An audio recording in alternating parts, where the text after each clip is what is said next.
echo of his car. நமது ஆண்டவரும் ரட்சகருமாகிய இயேசு கிறிஸ்துவின் நாமத்தில் உங்களை அன்புடன் வாழ்த்துகிறேன். మన ప్రభు రక్షకుడైన యేసుక్రీస్తు నామం నందున మిమ్మల్ని అందరినీ ప్రేమతో ఆహ్వానిస్తున్నాను. இந்த காலவேளையில் ஒரு புதிய செய்தியை கர்த்தர் உங்களுக்கு கொடுக்கிறார். ఈ ప్రొద్దుటి వేళ ప్రభు ఒక కొత్త సువార్తను మీకు ప్రసాదిస్తున్నాడు. அந்த செய்தியினுடைய தலைப்பு when you are misunderstood by others. దాని హెడ్డింగ్ ఏంటంటే మీరు మిగతా వాళ్ళ చేత తప్పుగా అర్థం చేయబడుతున్నట్టు అప్పుడు మీరేం చేయాలని. அதாவது உங்களுடைய மனசாட்சிப்படி நீங்கள் சரியாக இருக்கும்போது உங்களை தவறாய் புரிந்து கொள்கிற மக்களை எப்படி கையாளுதல் என்பதை குறித்தது. మీ మనస్సాక్షి బట్టి మీరు మంచిగా చేస్తున్నప్పుడు మిమ్మల్ని తప్పుగా అనుకునే వాళ్ళను దగ్గర మీరు ఎలా ప్రవర్తించాలి అని ఇక్కడ చెప్తున్నాను. 1 பேதுரு 3ஆம் அதிகாரம் 16ஆம் வசனத்திலே 1 పేతురు 3వ అధికారంలో 16వ వచనంలో கிறிஸ்துவுக்கேற்ற உங்கள் நல்ல நடக்கையை தூஷிக்கிறவர்கள் உங்களை அக்கிரமக்காரர் என்று உங்களுக்கு விரோதமாய் சொல்லுகிற விஷயத்தில் வெட்கப்படும்படி நல் மனசாட்சி உடையவளாய் இருங்கள்.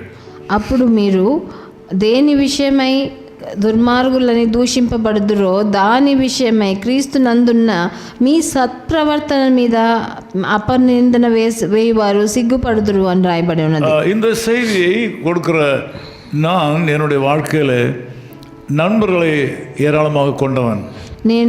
మీకు ఈ వచనాన్ని సువార్తను తీసుకొచ్చే నేను ఎంతోమంది మిత్రులు నాకు ఉండేవారు. இரத்த சம்பந்தமான உறவுகளை காட்டிலும் நண்பர்களாலே தான் இந்த ஊழியத்தை பல விதங்களிலே வளர்க்க முடிந்து வந்திருக்கிறது. నేను నా చుట్టాల కన్నా నా సొంత వారి కన్నా నేను బయట నా స్నేహితులను పెట్టే ఈ పరిచర్యను ఇంత దూరం తీసుకొచ్చాను. இந்த நண்பர்கள் என்கிற இந்த உறவிலே சில விரல் விட்டு எண்ணக்கூடிய சிலர் என்னிடத்தில் எந்த பதிலும் சொல்லாமல் என்னை விட்டு பிரிந்து போய்விட்டார்கள். కొంతమంది నాతో కలిసిన ఇలాంటి మిత్రులు నా వేలు పెట్టి లెక్క పెట్టే అంతమంది నన్ను చెప్పా పెట్టకుండా నన్ను వదిలేసి వెళ్ళిపోయారు.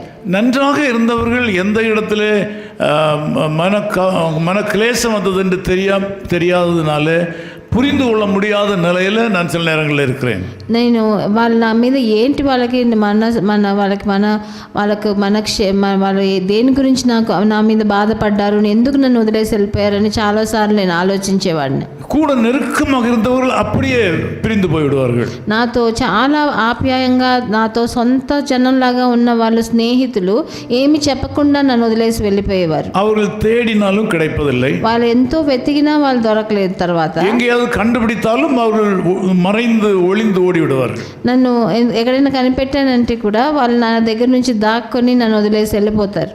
ஒன்று மாத்திரம் தெரியும், ஏதோ ஒரு விஷயத்தில் அவர்கள் என்மேல் ஒரு தப்பு கணக்கு போட்டிருக்கிறார்கள்.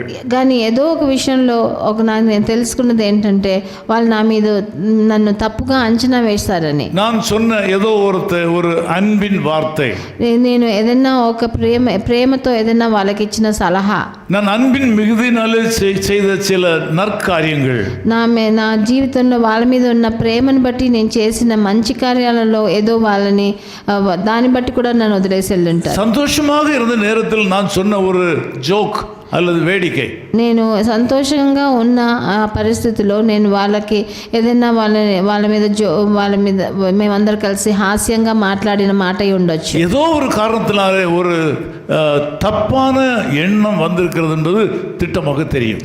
ఏదో తప్పుగా నన్ను అర్థం చేసుకున్నారన్నది మటుకు నాకు దృఢంగా నాకు తెలిసి వచ్చింది. இந்த காலை வேளையில நண்பு சகோதரனே சகோதரியே, ఈ ప్రొద్దుటి వేళ నా సహోదర సహోదరి, நீங்கள் அதிகமாக நேசித்த உங்கள் நண்பர் ஒருவர் உங்களை விட்டு பிரிந்திருக்கிறாரா?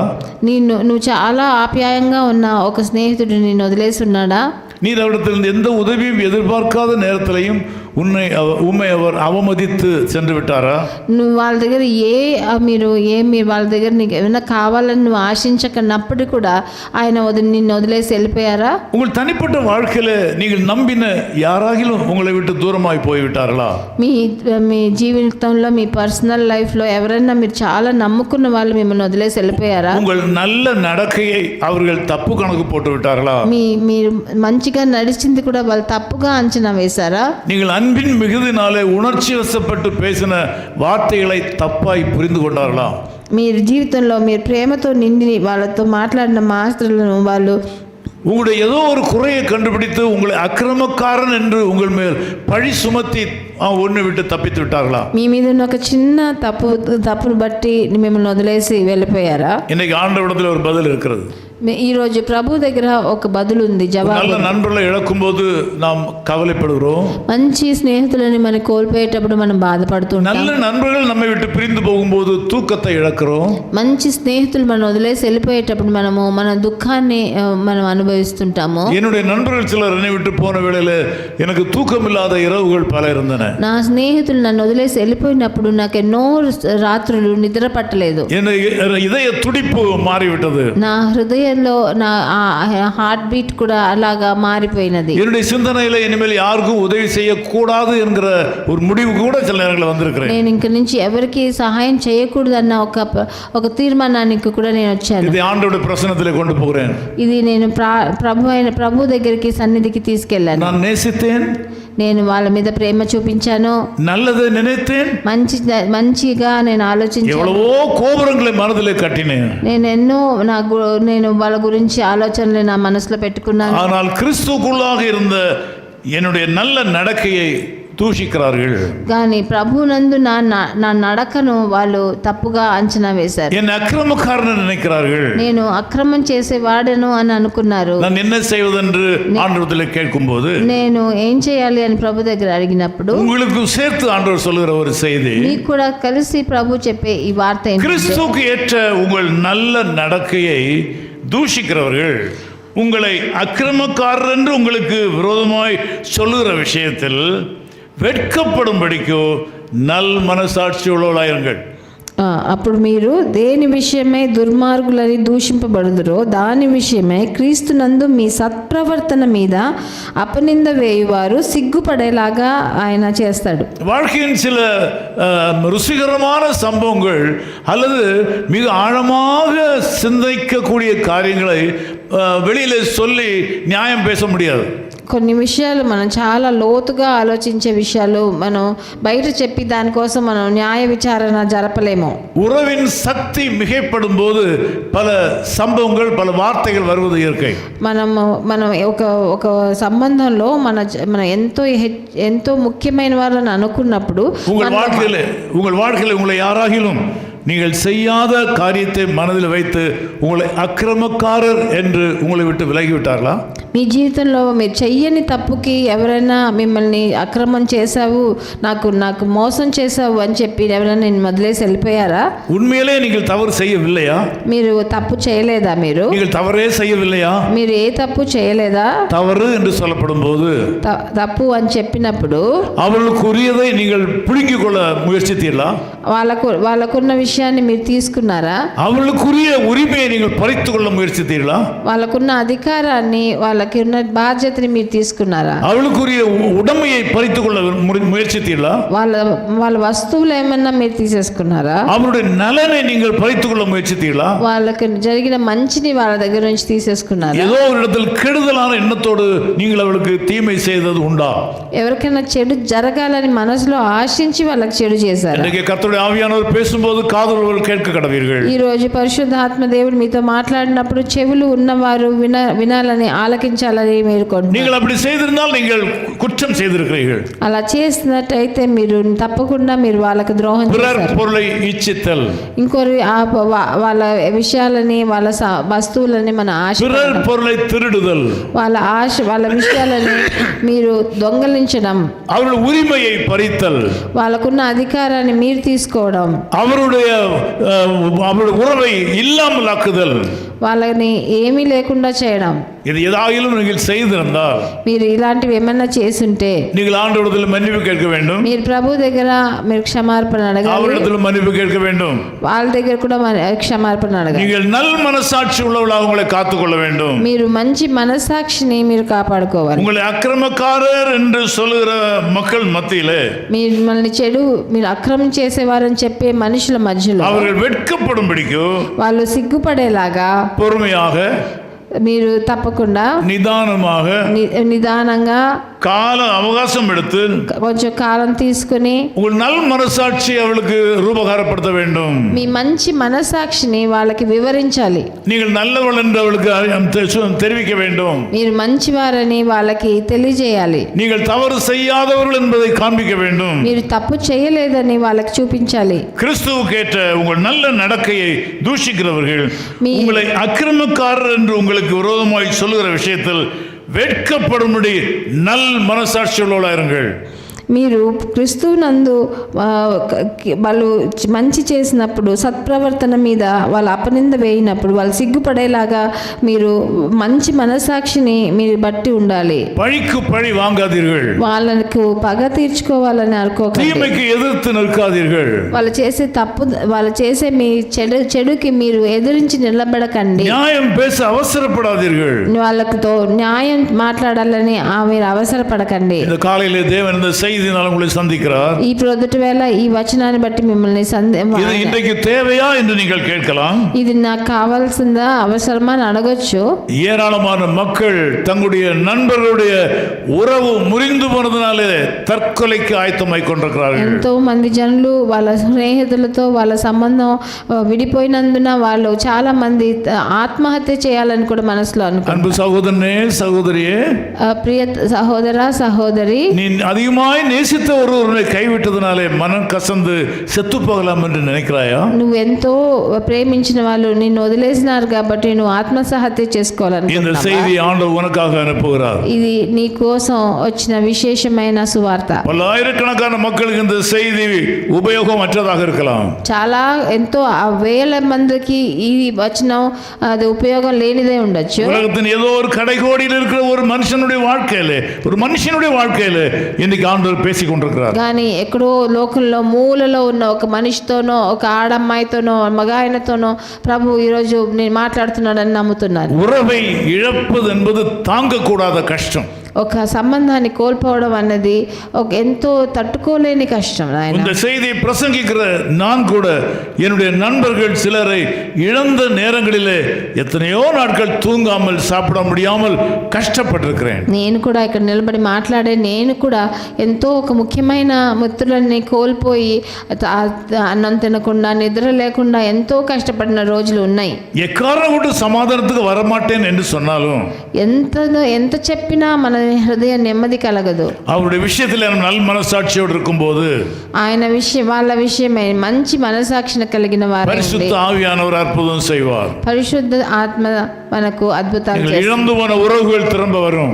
మీరు కోల్పోయిన సంబంధాలన్నీ మళ్ళీ இழந்து போன சம்பந்தங்கள் திரும்ப வரும். మీకున్న సంబంధాలన్నీ తిరిగి వస్తాయి. இழந்து போன நண்பர்கள் உங்களுக்கு வருவார்கள். మీ మిత్రులు మీరు కోల్పోయారో వాళ్ళందరూ తిరిగి వస్తారు మిమ్మల్ని. இழந்து போன ஆசீர்வாதங்கள் திரும்ப வரும். మీరు కోల్పోయిన ఆశీర్వాదాలు మిమ్మల్ని వెతుక్కుంటూ వస్తాయి. சண்டைக்கு போகாதீர்கள். వాళ్ళతో వ్యర్జన మావడాలని అనుకోకండి. நியாயம் பேச கூட்டத்தை கூட்டாதீர்கள். వాళ్ళతో న్యాయం ఎట్లాగైనా నాకు న్యాయం దొరకాలని వాళ్ళతో మాట్లాడకండి. முழங்காலில் நில்லுங்கள். మీరు మీ మోకాళ్ళ మీద నిలబడండి. செய்தியை கேட்கிற அன்பு தேவ பிள்ளைகளே, ఈ నా మాట వినే ప్రియజనులారా, இந்த செய்தி அநேகருக்கு ஏற்புடையது இல்லாத இருந்தாலும் ఎంతో మంది இதை அநேகர் தேவனாலே சந்திக்கப்படுவதற்கு ஆண்டவர் பயன்படுத்துகிறார். ఈ మన వచనం చాలా మంది ఎట్లాగే ఇది అర్థం చేసుకోవాలని తెలియకుండా ఉన్నారేమో, కానీ అది కాకుండా ఈ వచనం కొంతమందికి కావాల్సి ఉన్నది కాబట్టి నేను మాట్లాడుతున్నాను. உங்களை அக்கிரமக்காரர் என்று உங்களுக்கு விரோதமாய் சொல்லுகிற விஷயத்தில் அவர்கள் வெட்கப்படும்படிக்கு நல் మనస్సాక్షి உடையவளாயிருங்கள். మీ సత్ప్రవర్తన మీద వాళ్ళు అపనింద వేశారు కదా, వాళ్ళు సిగ్గుపడేలాగా మీరు నడుచుకోండి. ஒரு உறவு உங்களை விட்டு போகாது. ఒకరు కూడా మీరు వాళ్ళు వదిలేసి இழந்து போன உறவுகளை பெறுவீர்கள். మీరు కోల్పోయిన సంబంధాలను మళ్ళీ உங்கள் வாழ்க்கையை கெடுத்துப்பட வேண்டாம். మీ జీవితాన్ని చెడిపేసుకోకండి. உங்கள் நம்பிக்கையை விட்டுவிட வேண்டாம். మీ నమ్మకాన్ని వదులుకోకండి. ஒரு நண்பர் விதமாக சொன்னார், ఒక స్నేహితుడు ఇలా చెప్పాడు, நான் நேசித்த ஒருவர் என்னை கைவிட்டு விட்டார், నేను ఎంతగానో ప్రేమించిన వారు నన్ను அதனால இயேசு என்னை கைவிட்டார்னு சொல்லி ప్రభు నన్ను వదిలేశాడు యేసుక్రీస్తు అని చెప్పాడు. உங்களுக்கு அது நன்மையான உறவாக இருந்தால் ஆண்டவர் திரும்ப கொடுப்பார். అది మీకు కావాల్సిన సంబంధం అయితే అది మరలా మీకే వస్తుంది. ஒருவேளை அந்த உறவினாலே உங்களுடைய எதிர்காலம் பாதிக்கப்படும் என்று ஆண்டவர் நினைத்தால் அது தர மாட்டார். మీ భవిష్యత్తు ఆ సంబంధం వల్ల మీకు దొరకకుండా పోయిందంటే திட்டத்துக்குள் வாருங்கள். ప్రభు ప్రణాళికలో జీవించడం మొదలు ஆண்டவருக்குள் நல் மனசாட்சியுடையவராக இருங்கள். మీరు ప్రభు నందు మంచి మనసాక్షి కలిగిన వారిగా జీవించండి. உங்களை அக்கிரமக்காரர் என்று தவறாக புரிந்து கொண்ட மக்கள் உங்களிடத்தில் வரும்படியாக முழங்கால் நின்று ஜெபியுங்கள். మిమ్మల్ని చెడు చేసేవారు తప్పుగా అంచనా వేసిన వాళ్ళు మనసు మారి మీ దగ్గర రావాలని మీ మోకాళ్ళ మీద నిలబడి ప్రార్థించండి. நான் அப்படியாக ஜெபித்து எத்தனையோ மக்களை நான் வசப்படுத்தி இருக்கிறேன். అలాగా నేను చాలా మంది నా జీవితంలో వాళ్ళ కోసం ప్రార్థన చేసి నా వశంగా తిప్పుకున్నాను. இயேசு கிறிஸ்துவின் ஆவியினாலே அவளை வசப்படுத்தி இருக்கிறேன். ప్రభు అయిన యేసుక్రీస్తు నామం నందున వాళ్ళని వశపరిచాను. ஆகவே இந்த ஊழியங்கள் அனைத்தும் நண்பருடைய துணையோடு செய்யப்படுகிறது. అందుకనే ఈ పరిచర్యలన్నీ అద్భుతమైన నా స్నేహితుడి వలన జరుగుతుంది. எனக்கு கண்ணு காணாத இடங்களில் தேவனுடைய ஊழியக்காரர்கள் இந்த ஸ்தாபனத்தில் இருக்கிறார்கள். నా బయట కంటి కనపడిన చోట పనిచేసే వాళ్ళు ఎంతో మంది ఈ సిబ్బంది నాతో కలిసి ஆண்டவர் உங்களுக்கு அற்புதம் செய்வார். అదే ప్రభు మీకు కూడా అద్భుతాలు చేస్తారు. நான் உங்களுக்காக ஜெபிக்கிறேன். నేను మీకోసం ప్రార్థన చేస్తాను. அன்பின் பிதாவே, தங்கள் உறவை இழந்ததினாலே கவலையோடு இருக்கிற அன்பு சகோதர சகோதரிகளும் அன்பு கரங்களில் ஒப்புக் கொடுக்கிறேன். వాళ్ళ సంబంధాలు కోల్పోయి ఎంతో మంది ఆడవాళ్ళు మగవాళ్ళు ఈ రోజు చాలా బాధతో ఉన్నారు. వాళ్ళందరినీ మీ చేతికి అప్పగిస్తున్నాను నాయన. ஏதோ ஒரு உறவை இழந்ததுனால ஆலயத்துக்கு போகாமல் இருக்கிற மக்கள் இருக்கிறார்கள். ఏదో ఒక సంబంధాన్ని కోల్పోయారు కాబట్టి వాళ్ళ ఆలయానికి వెళ్ళట్లేదు. தாங்கள் வளர்த்து வந்த ஒரு அன்பில் இருந்து யாரோ ஒருத்தர் வழி தவறி போய்விட்டதுனால ஜெபம் பண்ணவும் வேதத்தை வாசிக்கவும் விருப்பம் இல்லாமல் அநேகர் இருக்கிறார்கள். ఒకరు చాలా కావాల్సిన వాళ్ళు త్రోవ తప్పి వాళ్ళు వెను తిరిగిన వాళ్ళుగా అయిపోయారు కాబట్టి వాళ్ళ కోసం ప్రార్థన చేయాలన్నా వేద వచనం చదవాలన్నా వాళ్ళకి ఇష్టం లేకుండా పోయింది. ஒரு சிலர் தங்கள் வாழ்க்கையில உயிரை எப்படி மாய்த்து கொள்ளலாம் என்று அதற்கு வழி வகைகளை தேடிக்கொண்டிருக்கிறார்கள். కొంతమంది ఆత్మహత్య ఎలా చేయాలని వేరు విధాలుగా త్రోవలను వెతుకుతున్నారు. அப்படி வழி தெரியாமல் மரணத்துக்கு வழி தேடிக்கொண்டிருக்கிற தேவ பிள்ளைகளை இப்பொழுது நீ தொடுவீராக. మీరు అట్లా వాళ్ళ త్రోవ తప్పిపోయి ఏం చేయాలో తెలియకుండా ఒక కష్టమైన పరిస్థితిలో ఏ నిర్ణయం చేయాలని తెలియకుండా ఉన్న మనుషుల్ని మీరు ముట్టండి. வேண்டாம் மகனே மகளை தவறு செய்யாதே என்று தம்முடைய பிள்ளைகளுக்கு பேசுவீராக. తప్పు చేయకు కూతురా కొడుక అని మీరు వాళ్ళ మీద చేయి వేసి மற்றவருடைய உறவை விட உன்னுடைய உயிர் முக்கியம் என்று நான் சொல்லிக் கொடுப்பீராக. మిగతా వాళ్ళ సంబంధం కన్నా నీ ప్రాణం చాలా ముఖ్యం ప్రభుకి తెలిపించండి. యేసు క్రీస్తువిன் నామத்தில் జెబిக்கிறோம் பிதாவே. అద్భుతాలు చేయండి ప్రభు అయిన యేసుక్రీస్తు నామం నందున వేడుకుంటున్నాం తండ్రి. ఆమేన్. ஆஹா என்ன இன்பம் பரலோக இன்பம் இன்ப இயேசு அளித்தனரே, அளவு கடங்கா புத்திக்கும் எட்டிடா அன்பை கூற நாவும் போதுமோ. ஆஹா என்ன இன்பம் பரலோக இன்பம் இன்ப இயேசு அளித்தனரே, அளவு கடங்கா புத்திக்கும் எட்டிடா அன்பை கூற நாவும் போதுமோ. நீசதுரோகி என்னை பாசமாயேற்றீரோ, நீசதுரோகி என்னை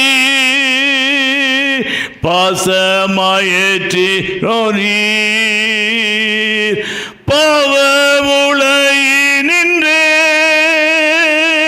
தூக்கி எடுத்தீரே நீர். ஆஹா என்ன இன்பம் பரலோக இன்பம் இன்ப இயேசு அளித்தனரே, அளவு கடங்கா புத்திக்கும் எட்டிடா அன்பை கூற நாவும் போதுமோ. அளவு கடங்கா புத்திக்கும் எட்டிடா அன்பை கூற நாவும் போதுமோ. நாசபுரி நோக்கியே விரைந்து சென்ற என்னை பாசம் வைத்தேன் உந்தனில் என்று கூவி அழைத்தீரே நீர். ஆஹா என்ன இன்பம் பரலோக இன்பம் இன்ப இயேசு அளித்தனரே. அளவு கடங்கா புத்திக்கும் எட்டிடா அன்பை கூற நாவும் போதுமோ. அளவு கடங்கா புத்திக்கும் எட்டிடா அன்பை கூற நாவும் போதுமோ. Echo of his call ministries, 10 Muhammad Abdullah 2nd Street, opposite International Cricket Stadium, Chepauk, Chennai 600005, India.org. God bless you.